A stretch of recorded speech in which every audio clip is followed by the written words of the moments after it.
options that you both talked about you all talked about rather, on the desert. Zeri first pick, it's into the Aphelios Leona. The Tryndamere last pick for Patoshka into that Gwen, and Trundle in towards the top side. I feel those are some pretty distinct matchups there, which we'll need to be keeping our eyes on. Now, this is the question of, we know that Zeri is strong. I have personally questions whether she is first pick strong, like first round on Blue 1. Now, we are seeing it, of course, with the Nautilus. Lots of ability to find those engages. Hook missing at level 1. Of course, that's one of the things which Nautilus does the best. But into so much targeted CC with the Jin Zhao getting that Q3, being able to dash onto them. The Rise roots, the Aphelios and Leona both really just bearing down on you. Zeri is not going to have a very free-firing game to really start popping off. I think Chrisberg has to really find his angles well. Needs to be on the upper end of that kind of outcome to get the most out of this pick, because that's where a lot of your damage is going to come from as Astralis. At least for the side of Astralis, they do have, the Trundle, the Gwen, the Nautilus, who can play Disruptor in the front line, even if they're not necessarily what you'd call straight tanks. They are pretty good at getting into a brawl with the other front line. And if Chrisberg can bide his time, the rundown potential, the skirmish potential is still pretty good from Zeri. It's just not the freest game ever, I completely agree. On the other side for NYYRIKKI, I mean, they've got a strong 4v4 with Aphelios and the Rise, and then, Tryndamere gets to have his way in the side lane, I feel, the later this game goes. No one really wants to duel Tryndamere come 2-3 items, I imagine. That's my read on it as well. It seems like Tryndamere has typically beaten out the Gwen in the 1v1, at least when it comes to a couple of matches. Aero is doing really well in this mid lane matchup, Just, I wasn't going to talk about it too much, but he's dodged 2 out of the 3 keys which have been thrown out already, trading with the corrupting pots, hitting a lot back there. Dodges another one. There you go. Aero is doing this is towards the upper end of what I would expect to see from this matchup. Nice stuff. Finally gets hit by a key. The moment you speak about it, there you go. But it was a decent ratio of hits to no hits there. Worth noting as well. Good click. Never mind the good and bad clicks. I want to talk about the good and bad wards, because there was a level 1 ward placed on Desidere's red buff as well. So that does mean that Astralis have got knowledge of where NYYRIKKI's jungler is pathing. Now to see whether, of course, they can make much of it. Junglers are pathing to opposite sides of the map as well, so Taxa might be looking to cause some trouble for this Tryndamere up towards the top side. I just don't know how viable that would be. I mean, right now you see the state of the top side. Unlikely to see anything coming back out of there unless Patoshka, we have faulted his lane management at points. If it does come out into like a bouncing back out of a soft push, slow push rather, maybe there is an angle there. Unlikely to happen though. Carlson getting in the way of crash dive in, and Patoshka is just going to collect that at tower. Waiting for that one to happen is playing it a little bit slow with junglers passing the other way. And of course, Gwen does have pretty good early lane control with the scissors and the skip and slash. But Taxa has turned up and might even think about a level 2 dive here. There's Ignite. Okay, fair play. I mean, they have a lot of early damage. I think are they just trying to zone him off? He doesn't have any rage. He's got a little bit of rage now, but that's a lot of damage coming through. He's got a bit of a heal. They don't burn the Ignite, but he has burned the Ghost, has Patoshka in a difficult position here. As well, so that's actually a cannon denied, which is still a decent amount of gold. They don't deny the XP. It's a minor victory. Trundle doesn't necessarily need the most optimum pathing, particularly early on. Once you hit level 3 on the Trundle, you're pretty ready to fight. You don't worry about falling behind in farm too much. I think that's an okay look in. At least they didn't commit to the dive and lose horribly. That would have been worst case scenario. And effectively, what you do get is that Ghost for free, right? And that's quite a big deal. It's one of the bigger trading tools for Trinder to make some of those extended skirmishes more his favor. What might be more valuable, though, is having the Zeri shut down very early on. Yes. There's a Rise roam, there's the Sidere in the brush. There's 2 people under tower versus 4 people. Here we go. Flash for the root. It's going to come through. Abagnale taking a lot of damage, though. Get first blood, but that will be traded back shortly after. It will be that 2-for-1 trade, though, as both bot laners fall for Astralis. Now the question is, how quickly can you push this in? Because pushing his cannon wave into tower is actually quite a time-consuming thing. Doesn't look like it's going to get that overly quickly, but they do have that Infernum to get that into tower. So this is about as easy as you like. Flash in for the point and click. And Wendell, though they do get good value out of their own CC under tower, it's not quite enough. I do appreciate the fact that Abagnale understands that he's going down, takes out the extra shot, and gets an extra auto in to maximize the damage efficiency. And of course, Zeri did pick up that kill that went under tower, whereas unfortunately, perhaps NYYRIKKI, Abagnale picks up one of them. Desidere probably not the worst person to have. The big difference, though, of course, is the fact you lost a fair amount of that wave. You did get the better reset. Even if Zeri does at least have enough money for Sheen. I see what the big plan was. It was this, man, we lost a cannon at the top turret. We must make them lose theirs. Except it's a little bit of a more involved effort. It does require some blood to be spilled for that eventuality. And as we see, that top side where that first cannon was missed, Patoshka pushing in that wave and has evened their own farm disadvantage out. Yeah, Aero now having taken a few more of those cues by the looks of his health bar, now deciding now is a chance to reset. It's looking to get something like another bit of a tier or whatever, and going to get back towards the mid lane. Yeah, I have to say, when it comes to Syndra's hitting stuff early, Showmaker really showed the world last year once again what happens when you are so accurate with your skill shots. We talked about Xerath actually in the NLC kind of being less of a good laning pick into Corki because actually just the Ws are missing level 1, as we can see though. Because Crest missed those Qs very early on, maybe that was what caused Aero to be able to get towards that bot side. Obviously forced him out on that next back, does have a CS advantage at this point now, but it's important to track that kind of pressure in lane because that's where the individual mechanics come out and lead to unexpected eventualities. And for Astralis, I do need to see them have a better early game, all honesty. Yes, they've got some decent scaling with like the Gwen is obviously more of a slightly later game carry, but the point is, Astralis fought back well on Monday. They really did, but they were miles and miles and miles behind X7, and I need to see them like have a stable early game so they're not having to play around some of some like last chance the Alamo. Never mind, last chance the Alamo. And Wendell's going to flash. We're going to get knocked up mid dredge line, and Aero picks up another kill. The moment I ask Astralis to have a better early game, this is not what I was talking about. This is against one of the worst early game teams in our league. NYYRIKKI coming out all guns blazing. Love what Desiderae did there in terms of holding that Q3. We've seen it a lot, both in the LEC and the NLC. Sometimes Jinzhao just has to sit there, get that auto attack reset, waits for you to flash away. It's not like he had that own escape himself. Follows the E, cancels the hook, and shuts down Wendell. I mean, that's a bit of an overstep, but well optimized by Desiderae to get the kill. I do want to shout out the likes of Desiderae and Aero as well, who I think a lot of us behind the scenes on the cast desk have said, well, I've been a bit quiet, honestly, this split. Turret shots there. Does a little bit, but he's going to be all right unless he's thinking about a really aggressive dive. In fact, he is just going to go straight at this. Good call. There's the Undying Rage. Can Carlson heal his way through it? It's going to be bloody close. Flash, and he gets the kill. The Ignite will make sure it goes back as a 1-for-1, but Carlson will lose a lot of that wave to turrets. I was about to say, like, wow, he's really going for that turret dive. Ends up going for the all-in. It's a 1-for-1. Summoners used on both sides, and now we get to see it on our screens yet again. So obviously with Tryndamere very early on, if you max out that Rage Bar, your crit chance goes really high through the roof, and I think Carlson does a really good job to use the tower for that extra bit of terrain to make sure that actually the extra summoner did have to be used, was timing out that spinning slash. So good optimization, I use that word a lot. But either way, both these top laners getting the most out of their kits to either get away from that first play or, of course, started with a crit chance. Of course, I think if you're Patoska, you take that because obviously it was Gwen's wave that was under tower. So you're happy you're happy to force some of that loss there. It's a slight advantage. Of course, you don't get out scot-free, but that's the kind of aggression you like to see from Tryndamere's. And that stops in yet again with actually what are we expecting from these teams very early on. You know, we've kind of thought about M&M being a really good early game team, Dusty when they're on a good really good game, blowing people out of the water. NYYRIKKI and Astralis talent haven't particularly excited us in the same way. NYYRIKKI, normally we wait for them to turn online around that mid game where they get 2-3 items, they start team fighting with well-oiled compositions. But as it seems right now, they've put their best foot forward, and Astralis will have to hope to fight back into it with some power spikes, particularly around that Zeri. And it's looking a bit rough for the Zeri right now. Lost on the plate, being forced away from this wave. And this is something that when both of us were talking to people, well, how do you deal with Zeri? One of the things you can do is shut her down in the 2v2, and they've managed to do that pretty well with NYYRIKKI right now. Desiderae made another roam down here, forced a really awkward step away from the tower. They're going to just go straight for the dive. There's no teleports available, just going straight in. Moonlight Vigil comes through. Crescent Guard is there, and that will allow Abagnale to get out. Stopwatch is the final tower shot. It's a double for Azator, and NYYRIKKI having a stellar early game here in game one. Honestly, hats off of that Cowboys skull to NYYRIKKI because they have come out and they have reassessed what they're doing in the early game. They have a clear identity of what they want to achieve, and they've come out and done just that. Plenty of gold now onto the Aphelios. This is how it happens again. You can see that Chrisberg and Wendell looking for that level 6, trying to buy enough time to get to it. They get themselves the Zeri ultimate, but that's not a Blitzcrank ultimate. You're not silencing them under turret. This is also the press the attack. Aphelios 2 gets the auto attack reset, or effectively the same with the Calibrum ultimate and the Q. Huge amounts of burst with those resets on that empowered mark. Zeri goes down very, very easily. And now you have a hyper-fed Azator Aphelios at 2-0-2, up 20 CS, got themselves 3 plates. Sounds like a horror story, Sam. It is a bit of a horror story, and you've already seen that Patoska's willing to at least trade 1-for-1 under the enemy tower. This is looking really good for NYYRIKKI and Astralis. You are on a 7-loss streak.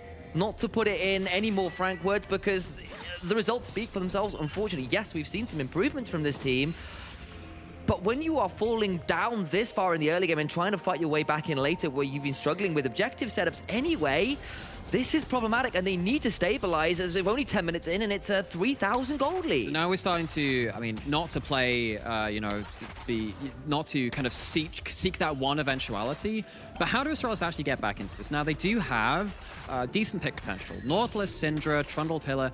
We can look to see if NYYRIKKI overstep in some of the rotations. Maybe they don't track some vision. Maybe they do end up getting a miracle hook landed onto them. But that's what I'm looking for. But even with that, Windermere is hard to do that too. Phalios has so much gold. And of course, they're just adding insult to injury. Campsite. Ultimates are available, but not to Wendell. And looking for it again. I'm just looking like Desidere's practically bought a caravan. He's brought a timeshare in the bot lane right now. He's going back in. Crispbeck has to spark surge over his own tower.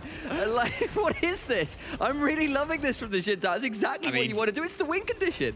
Credit to them. They know what they want. Era was roaming down. Herald's been put into mid lane. This is going to be a... There you go. Looking for the picks as well. Forcing out both summoners from Era in that mid lane. But NYYRIKKI, for the first time, swing and a miss. Gold goes back over to Astralis in the mid jungle 2v2. It helps them alleviate some of the woes that they had before. But that is a very important moment for Astralis, because if you die for a third time there, I would be willing to call lights out at that point. You don't have an AD carry to play around. You have an Phalios which is so hyper-fed, but Astralis, credit to them on the flip side of this, avoiding the worst-case scenario.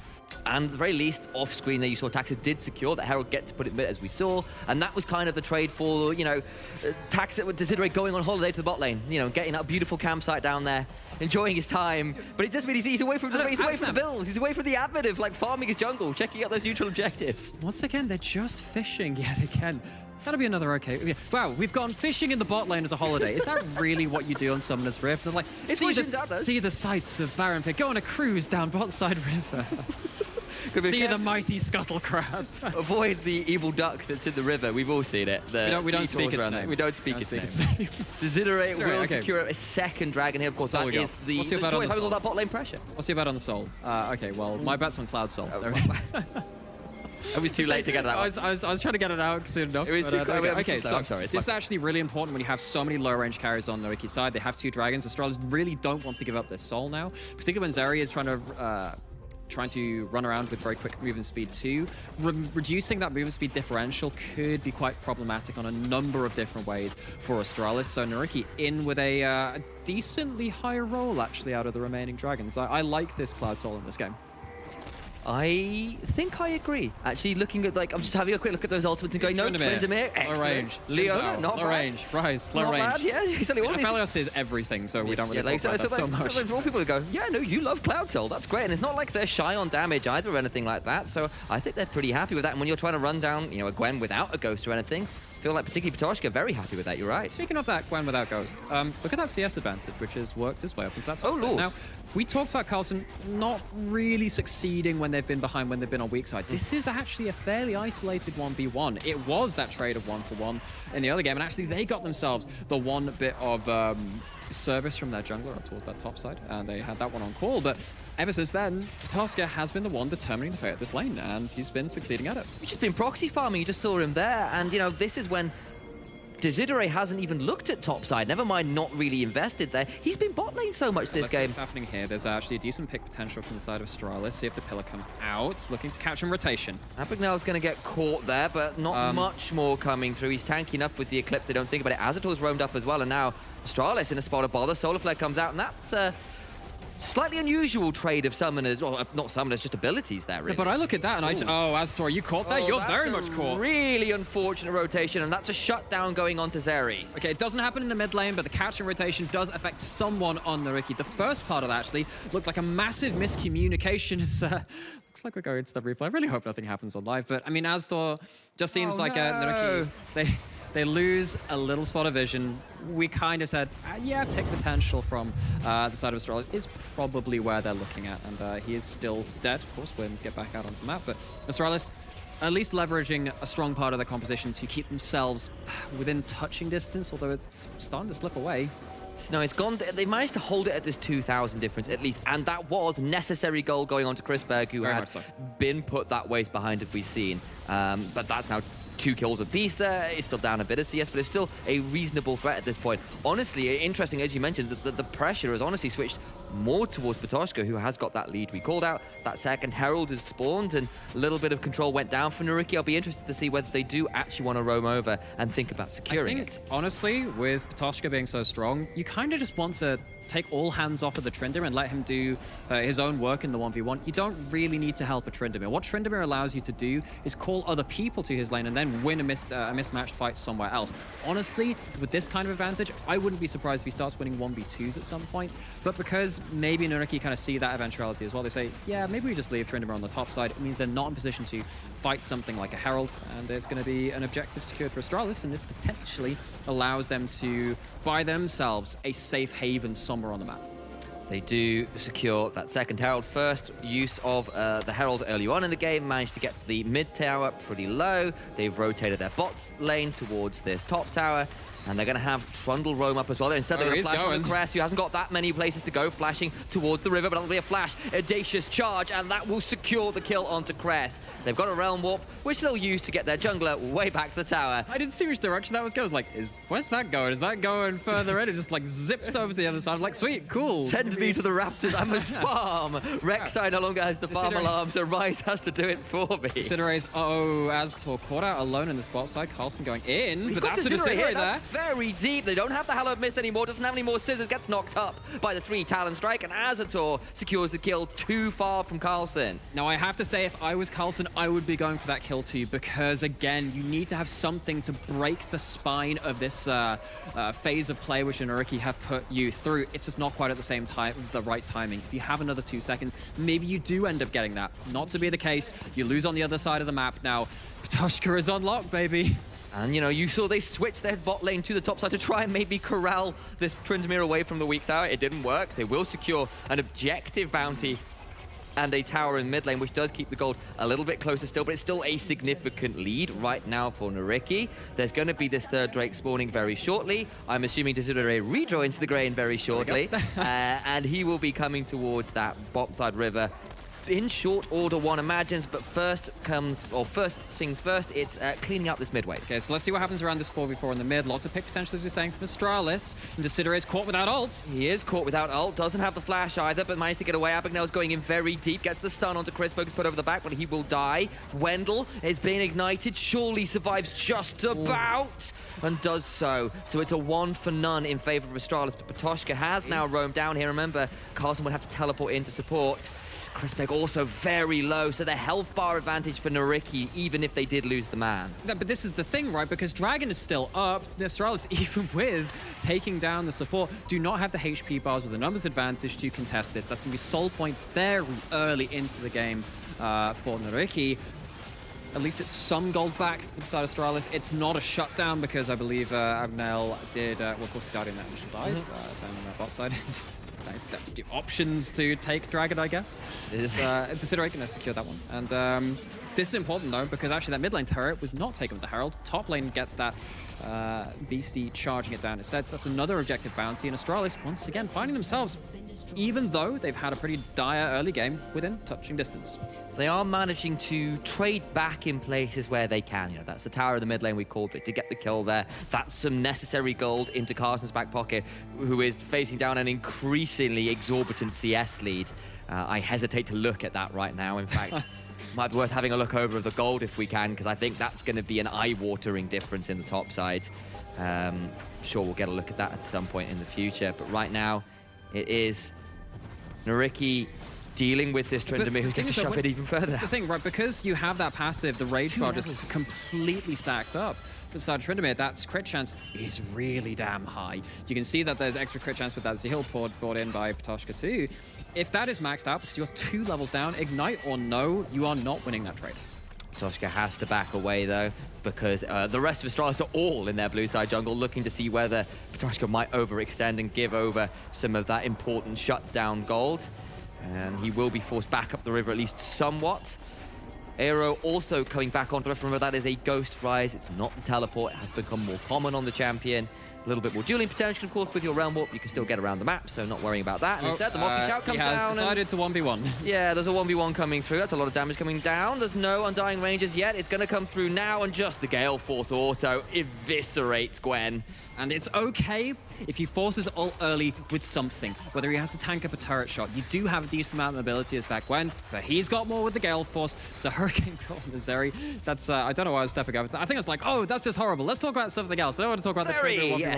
Okay, we've reached 2 items on the Zeri, maybe a power spike to play around, but the fight has just not come to them. Everfrost, the flash forward from Aero, who tanks up the tower as well. Chrisberg's come down. Aero trying to stay alive. He's not taking tower shots. He is. Wait, he's still going to get out there because he's tanky enough. Desiderate will surely fall in trade. The Moonlight Vigil comes through. Chrisberg tries chasing up with the amount of damage from Azathoth. He's just obscene. He dashes too far forward, and Azathoth throws all the chakrams and turns himself into a blender. You cannot engage into turrets. We talked about this in the initial dive. Aphelios has to press the attack. If you allow him to get those marks onto you, oh my word, he puts out the damage. Suddenly, what was a manageable lead turns into a cascade of finances for NYYRIKKI, and it's all off the back of insane chakram play from that Aphelios. And you can see the dive here. The moment that orb is missed, it's a pretty easy rope for Aero, and he's just so tanky at this point in the game. I actually, so we kind of play-by-play the first part of that, but you see 4 chakrams already, puts down a turret. Every time that autos, that's another one down. 2 autos from extended range. That's more. Gets in with the extra ult too. He's maxed out all of his chakrams throughout this play. And that is such absurd damage. You might have a 2-item spike on the Zeri, but maybe just don't walk into the weapon management of Azathoth. Absolutely, and credit to Abagnale there as well, going, I'm just going to flash on your face and prevent you from using that move speed to try and outplay us with range. And the moment you're stunned up, it's easy pickings for Azathoth to just literally turn you into... This guy is so good at this champion. So good at this champion. They're looking to see if they can run further down with... oh, he does have the flash. I was just wondering if he was... debating it. Blocker at that point. But yeah, I mean, now you start to see why. As much as we talk about, oh, if you don't have the CC for Zeri, she's going to start running you down. Well, that's always been the case about Aphelios. If he's not caught in the initial engage, best start running. You can see the turrets down again with that Calibrum. Realm warping out, potentially. They do get away, because of course it's not Rise that was interrupted. And all the while, look at Patoshka on your minimap. He's onto Inhibitor Turret. That was a 5v4, and they're about to lose an Inhibitor Turret at 22 minutes. So maybe this is why we see the Tryndamere band away so much against this. Patoshka is so casually walking across the map, taking 1v1s. And the difference on this player between his comfort picks, which fit a composition, and his comfort picks, which is kind of shoehorned in, has been massive. Baron start from NYYRIKKI, putting the foot down onto the accelerator. That pedal has hit the floor. Patoshka roaming back up, and teleports are coming now in response. They are teleporting in. That's going to be the knock-on with Atax, who's flashing away, has got the subjugate down, but trying to survive. It's supposed to be a Trundle-favored matchup. Doesn't feel like it this far in the game. He's got the domain to try and escape, but Cress hits wind, become lightning onto him, and gets audaciously charged from somewhere else. That's a shutdown onto Patoshka, courtesy of Chrisberg, who can start firing off the burst fires, going, but it's a root! Snared in place, and Zeri is once again brought low. Zorn put in its place, unfortunately, and it's a double to Aero, and then it's going to move right back to the Baron, even if they're down the Tryndamere. Oh, it's an off-camera demise for Patoshka, then, which gives Astralis the boldness, the bravery to try and turn something into a game-saving play for them. Might have just turned into the final nail in this Astralis coffin. They could well be headed onto a 2-8 record from this series of plays. As we see down here, Tryndamere has found his way down here and just gets CC'd to death. Wendell and Chrisberg finding it out here. It takes 3 of them, though. It takes 3 of them. Nautilus is out of that fight. While it's happening, you still only traded 1-for-1 across everything. I understand that Carlson wants to keep the... Carlson and Chrisberg want to keep their stacks up on stuff like the Conqueror, stuff like that Lethal Tempo, go in for the extended trade, but engaging into a Rise and a Aphelios without your full array of abilities, very dangerous prospect, and it bites them. And Patoshka got a kill onto Nautilus in 1v3, and all the while, 4 members were collapsing on what remained of Astralis and forcing them out there. And now there's an Ocean Soul, there's a Rise ult, there's maybe another play. Chrisberg's in trouble. He's got a blast cone, so should be able to get over the wall, but he's going to be rooted in place with Patoshka's there! And Patoshka's there already. And the Barbarian King secures his kill onto Zorn's last hope. Taken down. Abagnale is questioning what's going on in this game, and Astralis going to try and find something, but it's onto Desiderate. Azathoth throws out the ultimate. It forces the Hallowed Mist. They're going to keep shoving in here. It's Crescendum and Calibrum. It's another engage. The Audacious Charge secures that one for Aero with a little help of some overloads courtesy of his own kit. They'll secure another tower. They're going to keep showing. Patoshka is in the base, and there's nothing you can do to stop him. Sound the alarms. Rome has fallen. The Barbarians are here. It's not even 25 minutes, it's just ticking over now. How impressive has the development of this NYYRIKKI roster been? You've got one last hope, you've got one last try to stop this rampage. They brush off the defeat on Monday, and they stamp down authoritatively in this game. NYYRIKKI moved to 4-6. I feel a little better about the power